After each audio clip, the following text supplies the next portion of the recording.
बिस्मिल्लाहिर्रहमानिर्रहीम। Welcome to aspire online classes. Dear aspirants, मैं उम्मीद करता हूँ आप लोग खैर वफ़ियत से हैं और अपनी स्टडीज़ को एंजॉय कर रहे हैं। लेक्चर नंबर 37, उसके अंदर हमने कंप्यूटर आर्किटेक्चर देखा। 38 के अंदर हमने मेन मेमोरी का एक पार्ट पढ़ा जिसको हम रैम कहते हैं। आज हम लेक्चर नंबर 39 में हम दूसरा पार्ट पढ़ेंगे विच इज़ कॉल्ड रोम। मैं आपको बिल्कुल एक दफ़ा पिछले लेक्चर्स पे लेके जाऊंगा ताकि हम उसको गो थ्रू करें। ये आप लोगों के पास मेन मेमोरी के दो पार्ट, एक रैम और दूसरा कौन सा है, रोम। ये आपने पिछले लेक्चर्स के अंदर डिस्कस कर लिया। इस वाले लेक्चर में हम ये वाला पोर्शन पढ़ेंगे जिसको हम रीड ओनली मेमोरी या रोम कहते हैं। ओके, स्टार्ट करते हैं जी। Lecture 39 ROM and different types of ROM, ये हमारा टॉपिक है जी। आगे चलते हैं। सबसे पहले मैं रोम आपको समझा दूँ कि रोम है क्या। ठीक है, मैं बता दूँ कि ये जो कंप्यूटर के अंदर है ये कैसे कैसे और कहाँ पे काम कर रही है। ये कंप्यूटर का आपका स्ट्रक्चर्स आपने बिल्कुल पीछे से एक पिछले लेक्चर्स के अंदर इसको हमने डिस्कस किया था। मैंने कहा था कि ये आपका सीपीयू के साथ, ठीक, सेंट्रल प्रोसेसिंग यूनिट के साथ दो ही मेमोरीज़ लगी होती हैं। एक कौन सी है जी, एक होती है रैम, रैंडम एक्सेस मेमोरी। और ये आप लोगों के पास जो मेमोरी आ गई, यहाँ पे एक मेमोरी लगी होती है। ठीक है, इस मेमोरी को हम कहते हैं ये रोम है। अब ये भी सीपीयू के साथ है। तो अगर आप इस डायग्राम को देखें तो सीपीयू के साथ दो ही मेमोरीज अटैच हैं। कौन कौन सी, एक रैम, दूसरी रोम। इसीलिए इन सबको हम मेन मेमोरीज़ कहते हैं। क्या कहते हैं बच्चों, मेन मेमोरीज़ या मेन मेमोरी। ऐसी मेमोरी जो सीपीयू के साथ डायरेक्टली लिंक हो उनको मेन मेमोरीज़ कहते हैं। तो ये वाली रैम और रैम की दो टाइप्स आपने पढ़ ली थी, S RAM and D RAM, static random access memory and dynamic random access memory. आज हम पढ़ेंगे रोम। तो रोम जो है इसको हम कहते हैं रीड ओनली मेमोरी। और ये कंप्यूटर में कहाँ होती है, सीपीयू के साथ। दिस वन इज़ सीपीयू, इसके साथ डायरेक्टली लिंक। इसमें होता क्या है मैं आपको ये भी बता दूं। इसके अंदर बायोस होता है जो कंप्यूटर के अंदर होती है, basic input and output system. ये क्या है, आपने कंप्यूटर ऑन किया, कंप्यूटर ऑन करने, ये देखिए मैं इसके स्टेप ऐसे बताता हूँ। ये देखिए, ये कंप्यूटर ऑन किया, ऑन के फ़ौरन बाद एक रोम एक्टिव होती है जिसके अंदर बायोस होता है। ये आपके कंप्यूटर को विंडोज़ तक लेके जाता है। जब वो, फिर आपने देखा ना वो विंडोज़ के वो सर्कल या विंडोज़ डॉट डॉट क्रॉस करने शुरू कर देते हैं या विंडो ऐसे ऐसे घूमनी शुरू कर देती, तो ये स्टेप 3 होता है। ऑन, स्टेप 1 इनके दरमियान में होती है बायोस। बायोस क्या करती है, आपके कंप्यूटर को किक देती है, धक्का लगाती है और ये आपके कंप्यूटर को लेके जाती है विंडोज़ तक। विंडोज़ फिर लोड होती है, फिर आपके डेस्कटॉप आ जाती है एंड देन फिर आप जो है वो एप्लीकेशंस जो आपकी हैं, ये स्टेप 4 है।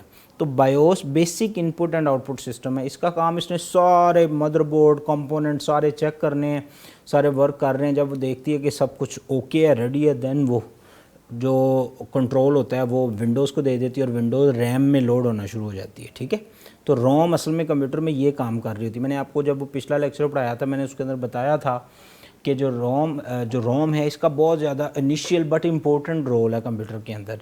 ये इसीलिए डायरेक्टली सीपीयू के साथ अटैच है क्योंकि ये सीपीयू को किक देती है, सीपीयू को धक्का लगाती है, फिर उसका कंट्रोल यूनिट एक्टिव होता है, वो फिर एड्रेसेस जनरेट करता है, एड्रेसेस डिफरेंट कंपोनेंट्स की तरफ मूव होते हैं और डिफरेंट कंपोनेंट्स फिर एक्टिव होकर वर्क परफॉर्म करते हैं। ये स्टोरी है सारी। तो रोम ये काम करने के बाद जब वो विंडोज़ तक पहुंचती है ना स्टेप 3 पे, उसके बाद फिर रैम एक्टिव हो जाती है, फिर सारे काम रैम में ही होते हैं। फिर रोम बिल्कुल साइलेंट मोड में एक साइड पे होकर पड़ी रहती है। बट रोम की फिर डिफरेंट टाइप्स भी हैं जो कि करंट कंप्यूटर, जब कंप्यूटर एग्जीक्यूट हो रहा होता है, काम कर रहा होता है, उसके साथ भी चलती हैं। हम 1 बाय 1 सारी डिस्कस करेंगे। ओके, तो ये आप लोगों के पास आ गई रोम। समझ आया रोम का स्ट्रक्चर। हम चलते हैं आपकी बुक पे। बुक का हम पेज नंबर बच्चों जो है उस में देखते हैं। रोम का टॉपिक ये है, read only memories obvious for this. From this name, the content stored in this memory can read, but no new data cannot be written on it. So it, वो क्या कहता है जी, as its name refer, किसके ऊपर जो data है वो लिखा जाता है, फिर हम जस्ट उसको रीड करते हैं, हम दोबारा उसके ऊपर डेटा नहीं लिख सकते। Okay, so it is read only, इसीलिए इसको हम रीड ओनली कहते हैं, राइटेबल नहीं कहते, अरेजेबल नहीं कहते।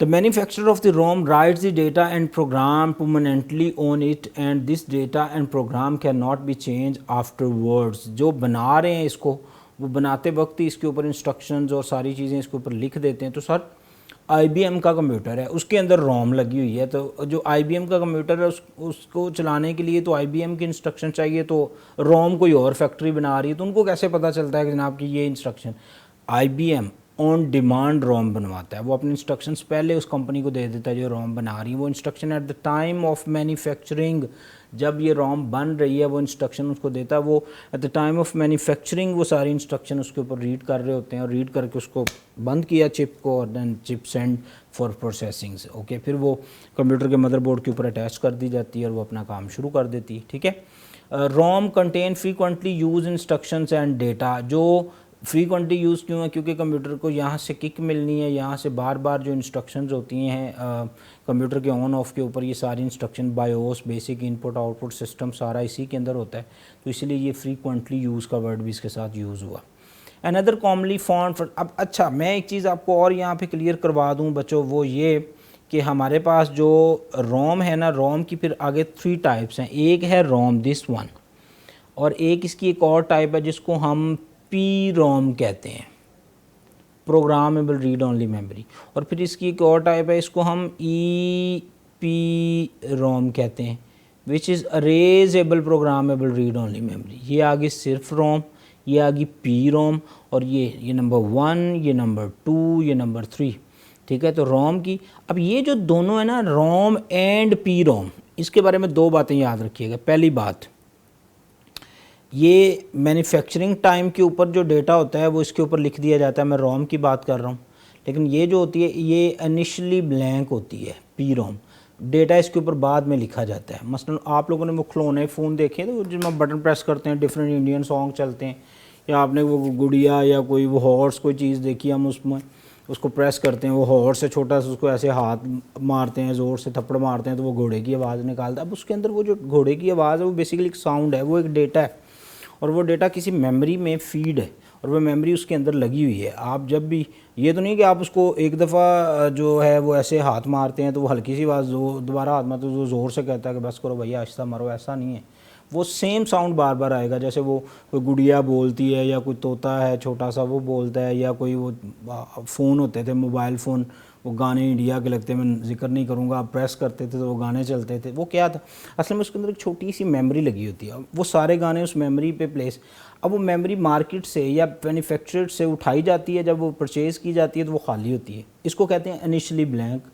बाद में वो अपनी रिक्वायरमेंट्स के मुताबिक कोई तोते की आवाज़, गुड़िया की आवाज़, कोई इंडियन गाने या कोई ऑडियो सॉन्ग या कोई वीडियो सॉन्ग वट एवर, वो उसके ऊपर लोड कर दिया जाता है, और लोड करने के बाद उसको उस डिवाइस के अंदर अटैच कर दिया जाता है। अब जब आप उसका बटन प्रेस करते हैं तो वो डेटा वहाँ से उस पी रोम से, तो इसलिए इसको पी रोम कहते हैं, यानी कि प्रोग्रामेबल रीड ओनली मेमोरी। एक है रोम, रोम मैन्युफैक्चरिंग टाइम पे उस पर डेटा लिख दिया जाता है, बाद में उसको चेंज नहीं किया जाता। ठीक है, ये जो पी रोम है ये मैन्युफैक्चरिंग टाइम पे ब्लैक है, जिसको इनिशियली ब्लैंक भी कहते हैं, और बाद में इसके ऊपर डेटा लिख दिया जाता है। लेकिन एक और बात, ये भी रोम की तरह इसके डेटा को चेंज नहीं किया जा सकता। ठीक है, मैन्युफैक्चरिंग टाइम पे डेटा है but not changeable. P ROM में क्या होता है, इनिशियली ब्लैंक है, ठीक है, खाली होती है, बट डेटा जो होता है वो भी इसके ऊपर बाद में लिखा जाता है, लेकिन वो भी नॉट चेंजेबल है। ठीक है, उसको भी आप बाद में चेंज नहीं कर सकते। ये इसकी दोनों पहली टाइप्स हैं। तो हम वापस चलते हैं reading. Another commonly use form of the ROM is P ROM which is called programmable. ठीक है, प्रोग्राम करने के काबिल। This form of ROM is initially blank, यानी कि जब बनती है खाली होती है, एंड द यूज़र और manufacturers can write data on to it by using special devices. मुख्तलिफ़ किस्म की डिवाइसेस जो है उनको यूज़ करके आप बाद में इसके ऊपर डेटा लिख सकते हैं। and once the programs or data is written on it, it cannot be changed or deleted। ये आपकी बुक के ऊपर ऑल्ट्रेशन, आपकी बुक के ऊपर ऑल्ट्रेशन है जी। आपने यहाँ पे नॉट का वर्ड लगाना है, आपकी बुक में स्पेलिंग मिस है। ठीक है, ये बुक पे भी आप करेक्ट कर लें। Written on the P ROM it can not be change और ऑल्टर्ड। ऑल्टर्ड का मतलब होता है बच्चों चेंज, तब्दीली, ये भी चेंज का दूसरा वर्ड है। It is obvious that the kinds of the ROMs will be used for storing user-made programs and data should have a very long lifetime as data written onto it can kinds of ROMs cannot be changed। अब ये देखें ना, ये वही line है but यहाँ पे फिर ऐसे लिख दी गई है। ठीक है, इस तरह की जो ROM होती है यानी कि पी रोम, तो जिक्र मैं रिपीट करूँ, जो ROM है उसके ऊपर डेटा भी चेंज नहीं होता, और पी रोम के ऊपर भी एक बार अगर आपने डेटा लिख दिया, वो जो फ़ोन के अंदर आपने गाने भर दिए वो चेंज नहीं होते, और ना वो घोड़े की आवाज़, वो मेमोरी फिर ज़ाया ही होती है। ठीक है, उसको आपने तोड़ के फेंकना ही है, वो किसी और डिवाइस के अंदर। हाँ, किसी दूसरे घोड़े में तो वो यूज़ हो सकती है घोड़े की आवाज़ निकालने के लिए, लेकिन वो फिर वो गुड़िया या वो मोबाइल फ़ोन के अंदर वो यूज़ नहीं हो सकती। ये नहीं कि आप बटन प्रेस करें तो वो मोबाइल फ़ोन घोड़े की आवाज़ निकाले, वो तो गाने चलाता है तो गाने ही चलेंगे उसमें। स्टोरी क्लियर हुई बच्चों को? तो ये आपके पास होगी रोम, 2 टाइप्स ऑफ रोम। अच्छा, एक तीसरी टाइप भी है विच इज़ कॉल्ड ईपी रोम। मैं डायग्राम पे चलूँ, ये है जी ईपी रोम। अब इसमें जो वर्ड है वो बच्चों देखो वो है अरेजेबल। क्या है? अरेजेबल। अरेजेबल प्रोग्रामेबल रीड ओनली मेमोरी, मतलब इसका जो डेटा है उसको बड़ी आसानी से आप अरेज कर सकते हैं और रीप्रोग्राम कर सकते हैं। दोबारा से वो इंस्ट्रक्शन और डेटा जो होता है उसको हम दोबारा से इस पर लिख सकते हैं क्योंकि अरेजेबल है। अब लेकिन ये जो अरेजेबल डेटा ना, ये नज़र आ रही चिप इसके अंदर, ठीक है, ऊपर इसके बिल्कुल शीशा सा लगा होता है और ये मेमोरी इसके अंदर होती है। ये अल्ट्रा वायलेट जो हैं रेज़, उनके थ्रू इसका डेटा जो होता है उसको मूव किया जा सकता है। इसको स्पेशली अगर आपने डेटा उठाना है तो इसको जिस बोर्ड पे ये लगी है वहाँ से उतारना पड़ेगा, फिर अल्ट्रा वायलेट जो एम्बियंस है, एनवायरनमेंट है, उसमें ले जाना पड़ेगा, फिर इसका डेटा रेज होगा, फिर आप इसमें नया डेटा लिख सकते हैं, फिर इसको उस बोर्ड के ऊपर अटैच करना पड़ेगा। तो ये है P ROM, erasable programmable read only memory, यानी कि ये इनिशियली ब्लैंक होती है, मैं इसकी बात कर रहा हूँ, और डेटा जो है आप इसके ऊपर लिख सकते हैं और उस डेटा को आप क्या कर सकते हैं? चेंज भी कर सकते हैं, इसलिए आप वर्ड लिख लेंगे चेंजेबल। वापस चलें रीडिंग पे। Another important ROM, sir read only P ROM programmable read only memory like P ROM, it's initially blank. ये भी शुरू में खाली होती है, जब बनती है तो ये खाली होती है, आप मार्केट से खुद भी परचेज कर सकते। Programs and data can be written on it by manufacturers और by the use by the special devices. Unlike P ROMs, the data written on its can be erased by using special devices using ultra violet rays. आगे बात, ultra violet rays, ये special devices को use करके आप इसके data को remove कर सकते हैं।